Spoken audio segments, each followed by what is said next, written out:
Türk Dövlətləri Təşkilatı çərçivəsində səylərimizi davam etdirəcək. Bu bizim üçün prioritetdir. Mən bunu açıq demək istəyirəm. Yəqin ki, indi aparılan siyasətdə hər kəsə bunu aydın göstərir.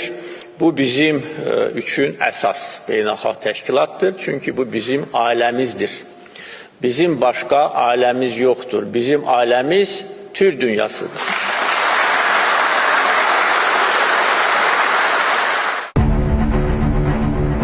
...1926-cı il Bakıda birinci Türkoloji qurultay keçirildi.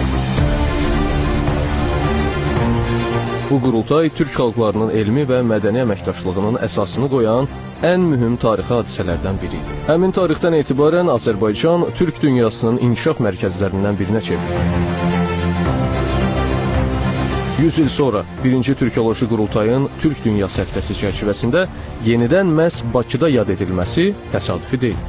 Çünki Azərbaycan bugün də Türk Dövlətləri Təşkilatının fəal üzvü kimi Türk dünyasının siyasi, iqtisadi və mədəni inteqrasiyasında aparıcı qüvvə kimi çıxış edir. 1926'daki bu miras 100 yıl sonra, 100 yıl ərzində bugün Türk Dövlətləri Təşkilatının kültürel bütünləşməsini, siyasi bütünləşməsini, enerji bağlamında bütünləşməsini, askeri bütünləşməsini və siyasi bütünləşməsini kolaylaştıran büyük bir medeniyet mirası, büyük bir düşünce mirasını geride bırakmış oldu. O bakımdan bugün Bakü'de olmak önemli. Biz bilirik ki Bakü Türk dünyasının kalbidir. Я думаю, как раз вот столетие Türkskого Kurultaya kadar. Düşünürəm ki, 1926-cı ildə keçirilmiş birinci Türkoloji qurultayın 100 illiyi münasibətilə bu çox əlamətdar hadisədir. Maraqlıdır ki, 100 il əvvəl müzakirə olunan bir çox məsələlər bugün də aktuallığını qoruyur. Onların yenidən Bakıda, həmin tarixi məkanda müzakirə olunması bu tədbirə xüsusi məna verir. Bu, həmin ənənənin artıq yeni mərhələdə davam etdirildiyini göstərir. Türk Dünyası həftəsinin əsas əhəmiyyəti ondan ibarətdir ki, bu tədbir ortaq tarixi irsi müasir dövrün çağırışları ilə birləşdirir. Əgər bir əsr əvvəl keçirilən qurultay ortaq əlifba, dil və elm məsələlərini müzakirə edirdisə, bugün həmin ideyalar rəqəmsal transformasiya, süni intellekt, ortaq akademik platformalar, elm və təhsil əməkdaşlığı kimi yeni istiqamətlərlə zənginləşir. Cari qlobal geosiyasi şəraitdə orta dəhlizin əhəmiyyəti daha da artır. Reallaşmaqda olan Zəngəzur dəhlizi orta dəhlizin əsas segmentlərindən birinə çevriləcək.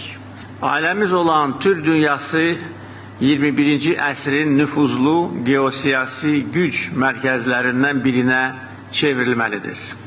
Azərbaycan bundan sonra da Türk Dövlətləri Təşkilatının möhkəmləndirilməsi naminə səylərini əsirgəməyəcək.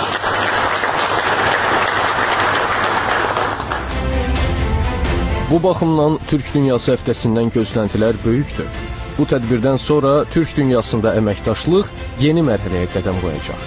Türk xalqlarının ortaq irsinin beynəlxalq miqyasda daha geniş təbliği üçün yeni təşəbbüslər irəli sürüləcək. Bununla yanaşı tədbirin yekununda qəbul ediləcək qərarlar və əməkdaşlıq mexanizmləri Türk Dövlətləri Təşkilatı çərçivəsində inteqrasiyanın daha da dərinləşməsinə xidmət edəcək. Sabir Bilalov, Meyhin Hacıyeva, Pərviz Mustafayev, ASTV Xəbər.